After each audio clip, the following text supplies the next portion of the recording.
এবং যারা আজকেও এই বাংলাদেশের থেকে আমি রাজাকার বলার হিম্মত দেখায়, তাদের শেষ দেখি বাংলাদেশ ছাত্রলীগ ছাড়বে। নিজেকে রাজাকার বলেছে যারা, তাদেরকে ঢাকা বিশ্ববিদ্যালয় ক্যাম্পাস থেকে 5 মিনিটে ফু দিয়ে উড়িয়ে দেওয়ার ঘোষণা দিয়েছিল বাংলাদেশ ছাত্রলীগ। দলটির সভাপতি সাদ্দাম হোসেনের এমন নানা হুমকি ধামকি যেই হোক, সুস্পষ্টই বলছি, যেই হোক, তখন আলোচনায় আসে। শুধু সাদ্দাম নয়, দলের অন্য নেতারাও ছিলেন কাগজে বাদ। তবে লাখো শিক্ষার্থীর তোপের মুখে বানের জলের মতোই ভেসে যান স্বৈরাচারীর তোষামতকারী এসব নেতা। রাজাকার স্লোগান দেওয়া শিক্ষার্থীদের বাংলাদেশে জায়গা হবে না এমন কথা বলা সেসব ছাত্রলীগ নেতারা আজ পালিয়েছে। অনেকের নামে হত্যা মামলাও হয়েছে, অথচ একটা সময় এদের জুলুম নির্যাতনের ভয়ে আবাসিক হল বা ক্যাম্পাসে অন্যায়ের প্রতিবাদ করার সাহস ছিল না কারো। কোটা সংস্কার আন্দোলন শুরু হয়েছিল ঢাকা বিশ্ববিদ্যালয় থেকে। 14ই জুলাই সংবাদ সম্মেলনে শেখ হাসিনা আন্দোলনকারীদের রাজাকারের নাতিপুতি বলে কটূক্তি করেন।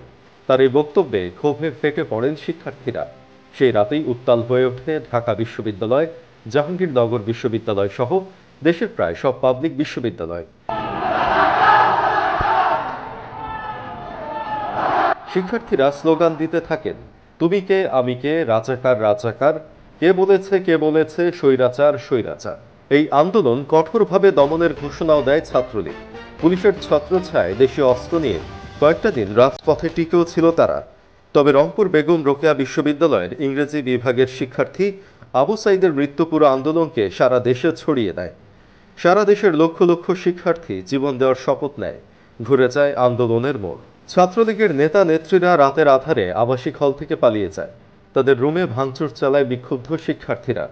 তখনও শিক্ষার্থীদের দমনে ছাত্রলীগকে উস্কানি দেন আওয়ামী লীগের সাধারণ সম্পাদক ওবায়দুল কাদের। বলেন, এসব রাজাকারকে প্রতিহত করতে ছাত্রলীগই যথেষ্ট।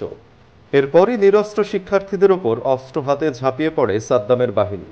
কিন্তু দেশের সব বিশ্ববিদ্যালয়ে প্রতিরোধ গড়ে তোলেন শিক্ষার্থীরা।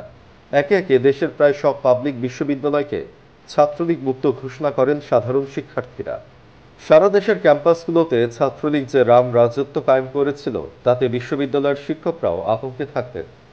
আবাসিক হলগুলোকে তারা বানিয়েছিল এক একটি টর্চার সেল। সেই ছাত্রলীগ আজ যেন অস্তিত্বের সংকটে। লাখো শিক্ষার্থী জনতার উত্থানে তারা যেন নিজেরাই উড়ে গেছে। দীর্ঘ প্রায় 1.5 দশকের স্বৈরাচারী শাসনে ছাত্রলীগ পরিচিতি পায় আওয়ামী লীগের লাঠিয়াল বাহিনী হিসেবে। জনরোষে এখন তারা আত্মগোপনে।